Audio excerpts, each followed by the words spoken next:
Alors, je vais commencer ma présentation juste en vous donnant quelques repères. Je vais peut-être, vous allez voir mes yeux aller de droite à gauche, c'est parce que j'ai une installation différente, donc ça se peut que j'ai l'air un peu désorganisée, mais inquiétez-vous pas, tout est là. Donc, et puis aussi, arrêtez-moi, s'il y a des choses que vous voulez, Antonella, ou si vous voulez m'arrêter pour éclaircir un point, ne vous gênez pas. D'accord, Donc, ok. parce que moi, je lirai pas j'irai pas le chat pendant que, que je parle. Alors, la parité, qu'est-ce que c'est? Une petite introduction avec quelques définitions. D'abord, sachez que c'est un mot qui date quand même de 1345, qui a été emprunté au latin. Et parité, ça veut dire évidemment pareil, ça veut dire égal. Ça a été utilisé au XVIIIe siècle dans le registre des mathématiques, de l'économie, et ensuite au 19e des mathématiques, et seulement à partir de 1920 dans un registre politique. Donc, c'est au sens d'égalité que le mot parité a été repris et développé et utilisé surtout sous la forme d'adjectifs. On parle d'équipe paritaire, on parle de groupe paritaire, d'un parlement paritaire, et ça désigne en fait une assemblée qui réunit en nombre égal des représentants de deux partis. Donc, c'est vraiment notre sujet d'aujourd'hui. En 1989, je vous donne quelques dates pour que vous voyez que finalement, bon, on a l'impression que ça fait longtemps là, quand je vous parle de 1500 et quelques et du 18e, mais au niveau de l'intégration du concept dans la vie publique, ça ne fait pas si longtemps que ça. 1989, c'était hier, en tout cas pour moi. Je vous parle de ce colloque de Strasbourg au Conseil de l'Europe où la question d'égalité entre les femmes et les hommes a été posée comme un préalable politique. Ensuite, en 1992, à la Commission des communautés européennes, Simone Veil et Edith Cresson, qui étaient deux femmes politiques françaises, prononcent le mot de parité, on est en 1992, et déclarent que les femmes représentent plus de la moitié de la population. C'est drôle, il faut qu'on le dise pour qu'on s'en rende compte. L'égalité, donc, impose la parité. Là, on commence à prononcer le mot dans les discours publics. Donc, on reprend ça beaucoup aussi dans la représentation de l'administration des nations. Et en 1992 aussi, il y a un livre qui sort qui s'appelle « Au pouvoir, citoyenne, égalité, liberté, parité ». Évidemment, on est en France, vous reconnaissez la phrase de la République. Et le mot se répand, donc aussi le concept. Et puisque la France va voter une loi sur la parité le 28 juin 1999, d'ailleurs, elle sera un des premiers pays à voter carrément cette loi, après maints débats. D'ailleurs, ces débats ont toujours cours parce qu'ils n'arrivent pas toujours à respecter les objectifs de la loi, donc doivent payer des amendes. Enfin bref, tout ça est un long débat, on pourra en reparler. Toujours pour dire que finalement, ce sujet est venu vraiment à l'avant des assemblées, si vous voulez. On a commencé à en parler beaucoup plus. Donc aujourd'hui, le résultat, et ce n'est pas à cause de la France, c'est à cause de plein de pays dans le monde, plus d'une centaine de pays d'ailleurs ont intégré dans leur constitution et dans leur parlement ou dans leur parlement des mesures de parité. Alors qu'est-ce que ça veut dire? Ça pourrait être des sièges réservés pour des femmes, c'est ce qu'on fait en Inde. Des obligations pour les partis de se donner des objectifs, mais qui sont légales, c'est-à-dire qu'ils sont obligés de respecter cette loi, des quotas obligatoires ou volontaires, et c'est très différent selon qu'on l'applique, et je vous en reparlerai de ça aussi. Alors, pourquoi on parle de parité? Donc, vous voyez cette image, c'est l'homme de Vitruve, de Léonard de Vinci. Moi, je n'ai rien trouvé de mieux pour illustrer ce qu'on veut dire par ce qu'on veut faire avec ce combat que ce célèbre dessin de Léonard de Vinci qui est réalisé autour de 1490, dessin que vous connaissez sûrement toutes et tous. Ce dessin montre mieux que des mots à quel point l'homme, même si on vous dit dans les discours savants que l'homme c'est aussi la femme, ben c'est quand même un homme qu'on a représenté.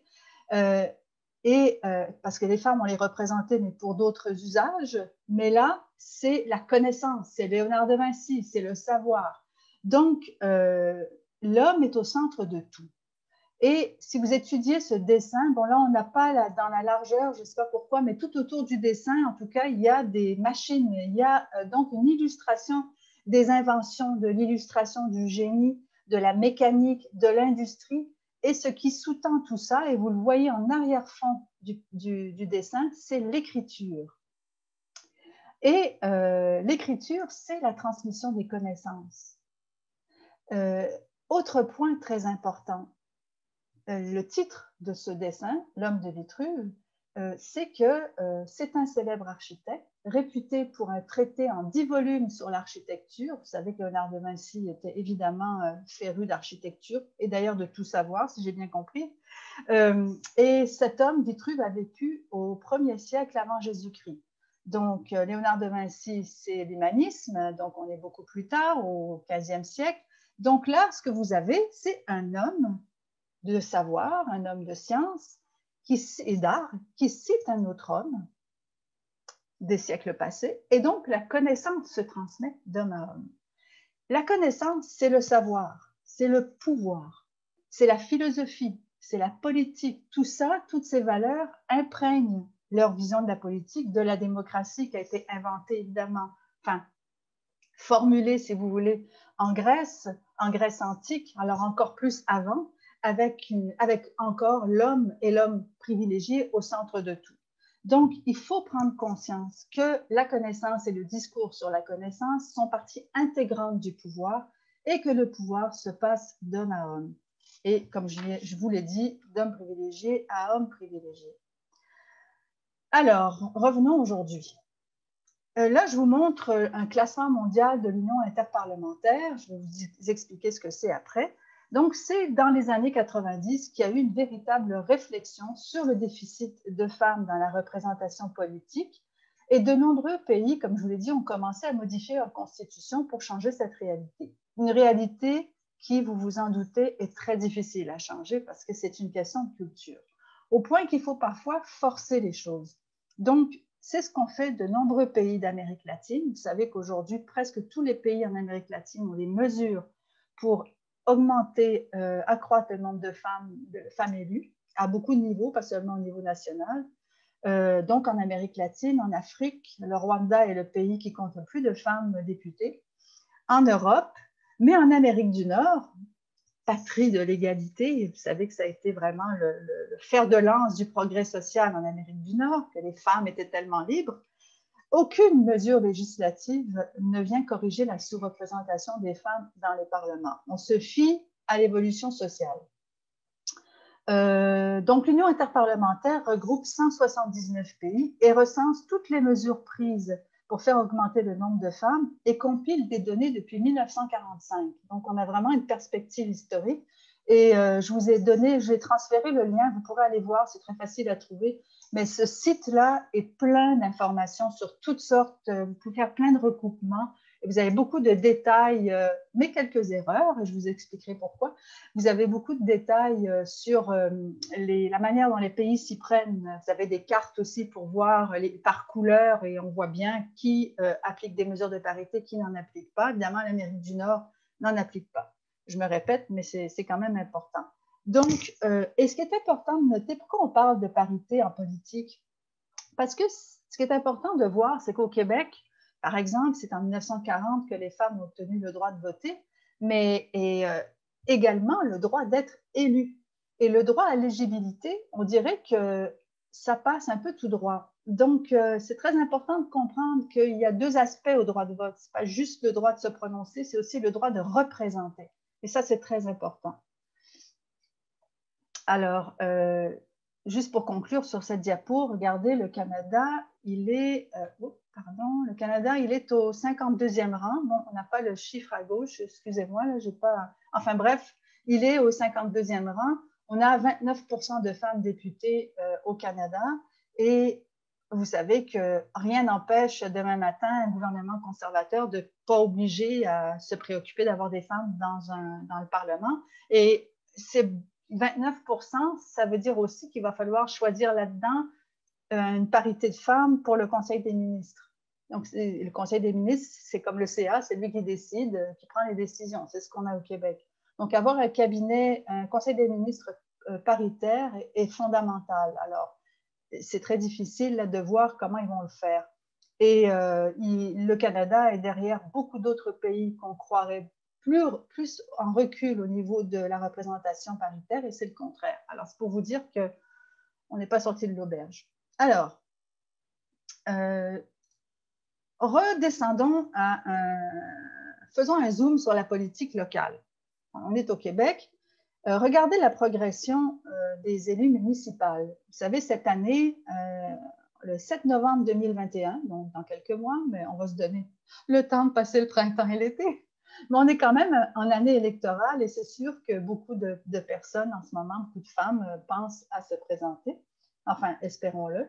Et c'est très important de parler de ce palier parce qu'il y a une chose importante qu'on ignore, c'est que les femmes, enfin toutes les femmes, toutes les catégories de femmes, ont eu le droit de voter au palier municipal seulement en 1974. C'est pas loin, là. Et ça explique peut-être, vous le voyez sur le tableau, pourquoi elles sont si peu nombreuses dans les mairies. Et regardez la colonne rouge, ce sont les mairesses. Et si vous voyez 18,8% aux dernières élections municipales, ça veut dire que 4 municipalités sur 5 sont dirigées par des hommes. Donc, et vous avez les conseillères municipales, ce taux augmente quand même un petit peu plus, mais on est toujours sous la barre des 35 ou à peine des 40 pour les conseillères municipales. Et pour les mairies, c'est vraiment un enjeu parce qu'il y a 1100 municipalités au Québec. Donc, vous voyez qu'il y a un grand déficit de femmes à la tête de municipalités. Et je vais vous montrer un tableau aussi pour les femmes élues au palier provincial. Bon, pourquoi? Parce que si vous regardez ces chiffres-là, ce qui est intéressant, c'est que on peut faire des progrès, mais on peut aussi faire des reculs. Alors, en 1961, a été élue la première femme, Claire Cochrane-Casgrain, qui était toute seule. Alors, à l'époque, il n'y avait que 95 sièges. Elle a été élue dans l'ouest de l'île avec le Parti libéral et c'était la première femme et la seule pendant quelques années. En fait, même pendant plusieurs années, comme vous le voyez, il a fallu attendre 76 pour qu'il y en ait 5. 5, c'est pas beaucoup, là. Et figurez-vous qu'elle a quand même trouvé le moyen de faire voter une loi. Mais je vous en parlerai plus tard, mais elle a quand même réussi à imposer sa marque et vous verrez laquelle. Et ensuite, il a fallu attendre quand même 1989 pour avoir plus que 20 femmes sur 125. Et ça veut dire 18%. Ça, c'est l'équivalent des mairesses, vous voyez. Donc, c'est comme si pour les mairesses, on était encore en 1985. C'est une comparaison un peu boiteuse, mais quand même, ça nous fait réaliser le déficit de chiffres. Et voilà, donc en 2003, on a réussi à avoir 38 femmes sur 125, mais on est redescendu ensuite à 32. Ensuite, on est remonté à 37. Tout ça pour vous dire qu'aujourd'hui, on est arrivé à un pourcentage quand même très intéressant, 42,4% de femmes élues, un chiffre qui se situe dans ce qu'on appelle dans le jargon la zone de parité, qu'on définit entre 40% et 60% de femmes ou d'hommes.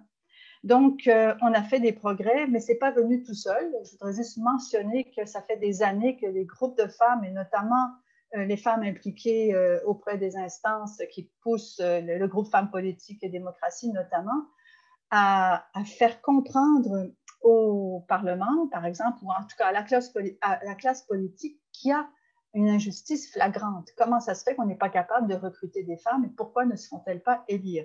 Et ce qui est intéressant, c'est que les partis se sont vraiment mobilisés à cette élection en 2018 pour aller recruter plus de femmes et atteindre une zone de parité à 45%. Ils se sont forcés pour présenter plus de femmes, enfin 45%, c'est quand même pas mal, mais c'est ce qu'il a fallu pour arriver à une parité dans les élus.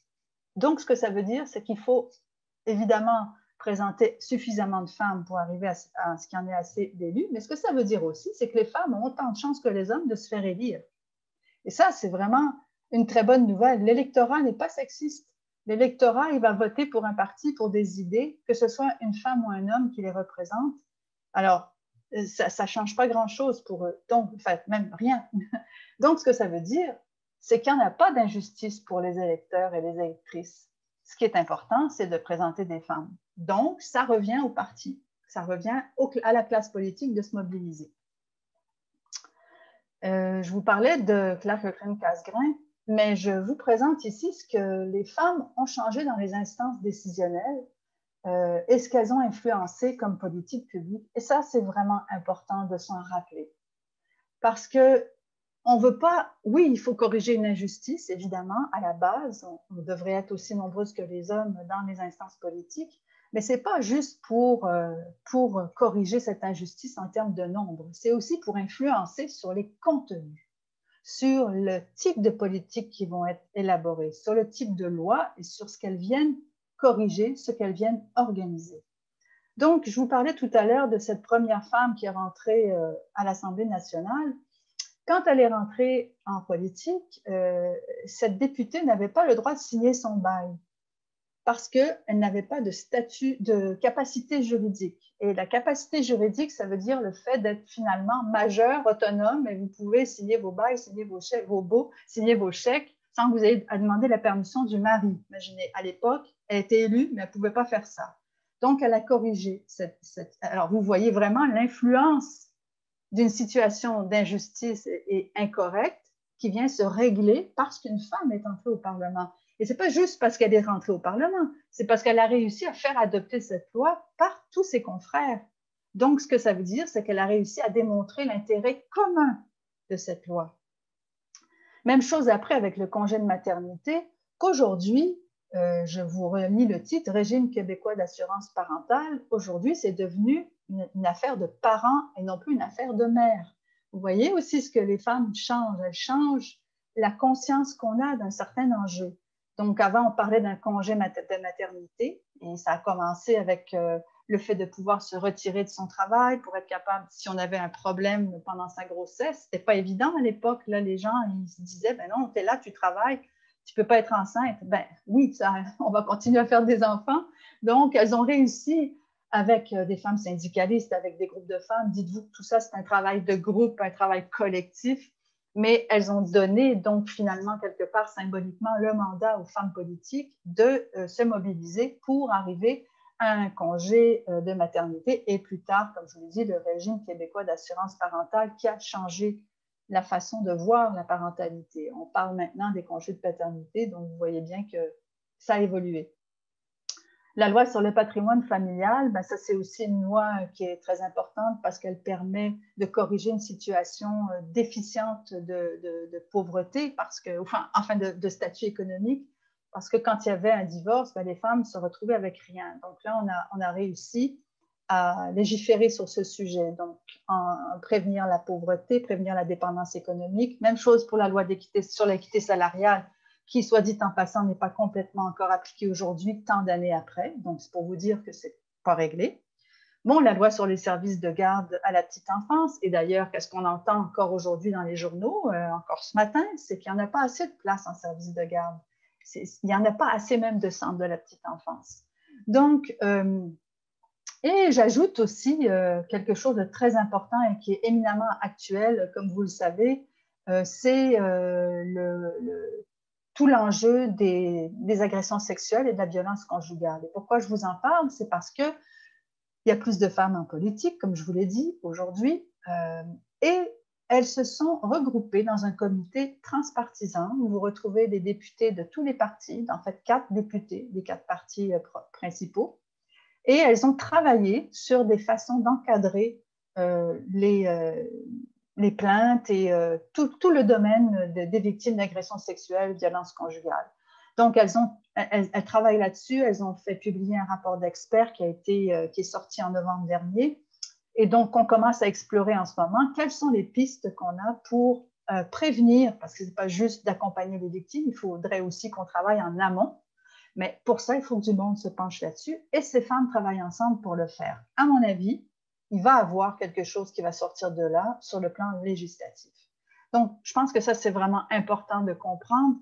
Si ça, ce n'est pas de l'influence, je me demande ce que c'est. Mais plus que ça, c'est de la contribution, c'est de développer une expertise, Ces femmes-là, elles n'ont pas juste aménagé des lois qui existaient déjà, elles ont amené des contenus qui n'étaient pas abordés dans les arènes politiques. Personne ne parlait de ces sujets-là. Donc, vous voyez à quel point c'est important qu'elles y soient. Imaginez, et là, ça fait pas longtemps qu'on est à 40% de femmes, imaginez si pendant des années, on était là à égalité, probablement qu'il y aurait plus de choses qui changeraient. Donc, attendez une petite seconde. Ouais, je vais à ma prochaine.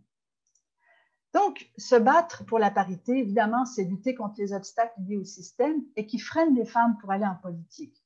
Donc, ça veut dire qu'il faut travailler sur le statut économique précaire, sur la monoparentalité, le manque de place en garderie, les femmes qui sont issues et les hommes de catégories vulnérables. Et pourquoi elles se présentent si peu? C'est aussi parce que la socialisation féminine traditionnelle, et ça, c'est la pierre angulaire du changement, fait que peu de femmes, peut-être moins dans votre génération, puis je le souhaite, se projettent comme leader, se projettent comme dirigeante de parti ou se projettent comme élue. C'est pas quelque chose qui nous vient naturellement, exceptionnellement, oui, mais c'est pas du tout quelque chose qui est cultivé dans la socialisation traditionnelle des femmes à travers le monde et chez nous. Donc, il y a beaucoup d'obstacles qui font que les femmes sont freinées dans leurs ambitions. Et il faut se dire que la pandémie aura eu des effets sur les femmes. Alors, on peut se demander, est-ce que la situation économique va influencer leur décision de se présenter à des postes électifs? C'est pour ça que je parle de la pandémie, parce que ça nous a fait reculer. Qu'est-ce qui va advenir de la parité en marche actuellement? Est-ce qu'il ne faudrait pas légiférer? Moi, c'est ce que je pense, les groupes femmes politiques, les démocraties aussi, c'est-à-dire créer une loi pour assurer la parité. Quand je parle du groupe, il y a aussi plus de 400 partenaires, organismes partenaires du groupe Femmes politiques et démocratie dans cette bataille pour la parité. Et ça représente plus d'1,8 million personnes. Donc, vous voyez qu'il y en a des gens qui veulent que ça arrive, hommes et femmes.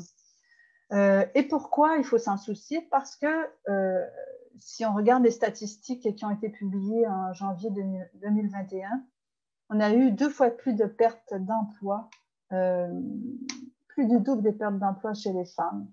C'est quand même quelque chose. Et ce n'est pas seulement en termes d'économie, c'est en termes de, oui, statut économique, mais aussi professionnel, personnel. C'est comme si tout ce qu'on construit nous fait reculer. Donc, qu'est-ce qu'elles font les femmes? Disons entre 25 et 54 ans, parce que c'est leur chiffre. Elles ont fait l'école à la maison cette année, elles ont abandonné des postes, elles ont eu la double tâche et même parfois la triple, parce qu'il y a aussi toute la question de l'approche aidance quand vous vous occupez de personnes handicapées, de personnes en perte d'autonomie, de personnes âgées.